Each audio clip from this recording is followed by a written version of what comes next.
All right, Pete English here again with Keller Williams in the Atlanta Perimeter office. And today I'm going to try to answer a question that someone asked me recently, or try to explain it the best I can.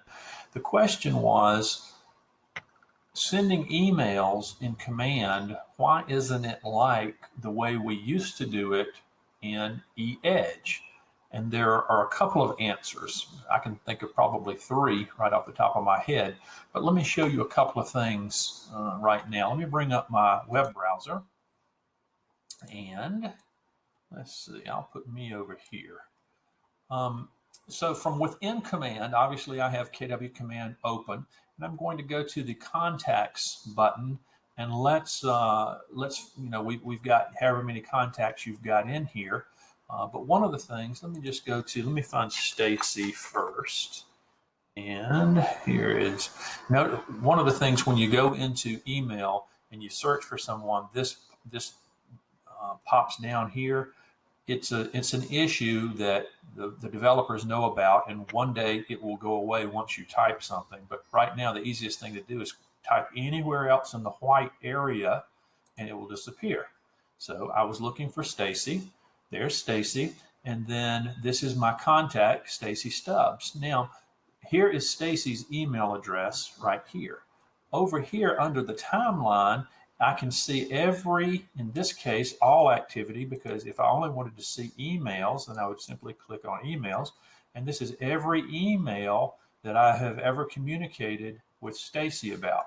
So this could be your prospect, could be your customer, and every email that you've ever communicated with that customer will show up over here in your timeline. And if you filter by only emails, then only the emails will show up. The same thing happens for telephone calls or text messages, that sort of thing. All right.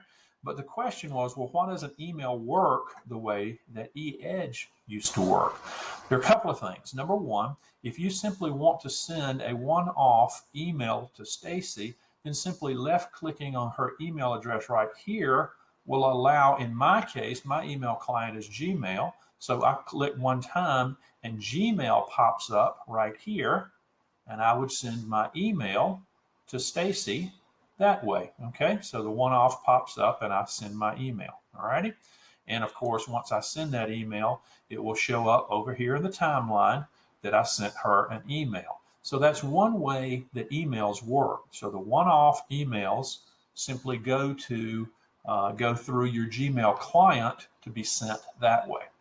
Now, there are other ways that emails are sent.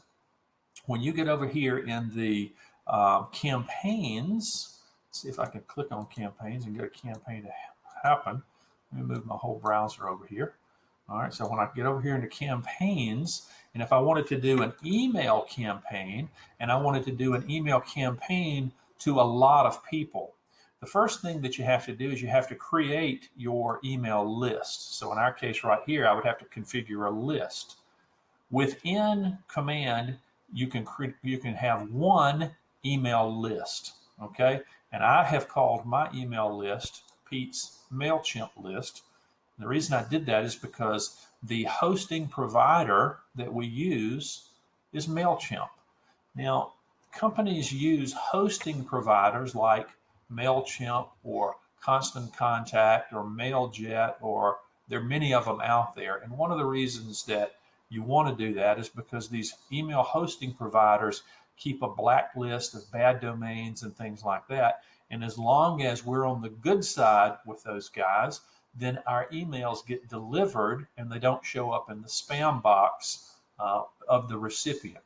Now, I will tell you, if you create spam emails and you send it out to a bazillion people, then your emails are going to get flagged as spam. And that's the way it is in life.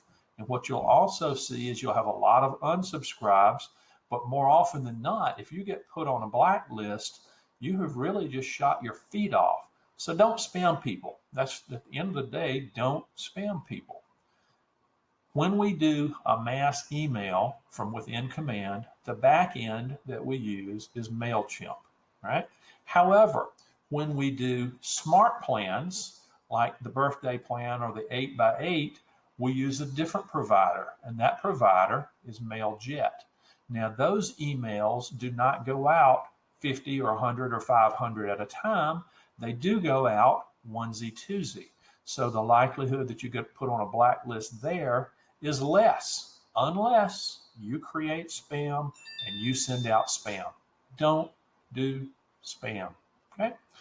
Now, having said that, why, or the question really was, they don't understand the thing about email. So if you're sending a onesie, twosie email, it uses Gmail to send your email.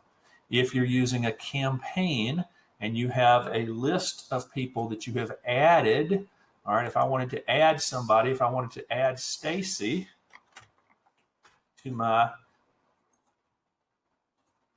all right, so now Stacy, let's pretend that didn't happen. Okay, I don't know why it happened.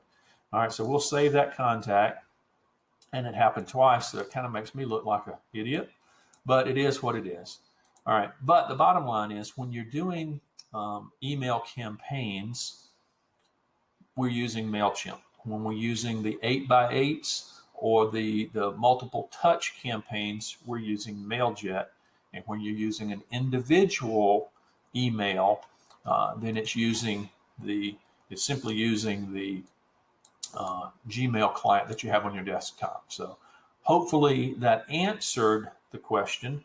There's been talk that one day Command will switch to a different email provider, but I doubt very seriously that Keller Williams will ever get into the email hosting business, because it's not as simple as sending an email to someone. It's way more complicated than that, and it would surprise me if Keller Williams got into the email hosting business. So hopefully that has answered your question. If you have other questions, then simply put them down below here, and I'll be happy to answer them as best I can. If this is beneficial, then like it, share it with someone else, and subscribe to the channel. By subscribing to the channel, when new videos come out, you'll be notified, and hopefully it will be something of value to you. So we will see you on the next video. Thanks.